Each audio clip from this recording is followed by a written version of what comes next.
আমরা এবার উশ্রী ফলসের দিকে রওনা হয়েছি। ধানবাদে প্রথম আমরা ভাতিন্দ্রা ফলস, রামজির মন্দির, আর দেখলাম গিয়ে তোপচাচি লেক, উত্তম কুমারের বাড়ি দেখে আমরা শাইন পাঞ্জাবে খেয়ে আমরা গাড়ি নিয়ে এবার চলেছি উশ্রী ফলসের দিকে। রাস্তা ভীষণ সুন্দর, একটুখানি গ্রামের মধ্যে দিয়ে গেছে। আমাদের ড্রাইভার দাদা আরসাফ নিয়ে যাচ্ছে, পিছনে আমার বন্ধুরা বসে আছে, মোটামুটি বড়েরা ভাত টাত খেয়ে ঘুমছে, এক প্রকার ঘুমিয়ে পড়েছে। রাস্তা দুধারে জঙ্গল, ভীষণ সুন্দর সবুজ একদম।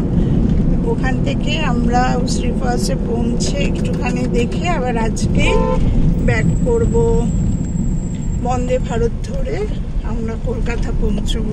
এসছি আমরা শতাব্দী ধরে, বন্দে ভারতের টাইম হচ্ছে 6:05 আর শতাব্দী সকালবেলা আমরা ধরেছি, ওটাও 6:05। মোটামুটি ভালো ওয়েদার পেয়েছি, কিছু জায়গায় বেশ ভালো বৃষ্টি ছিল, কিন্তু খুব এনজয় করেছি আমি বন্ধুর সাথে।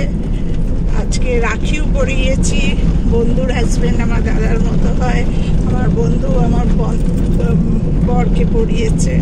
খুব মজাতে দিনটা আজকে আমরা কাটাচ্ছি।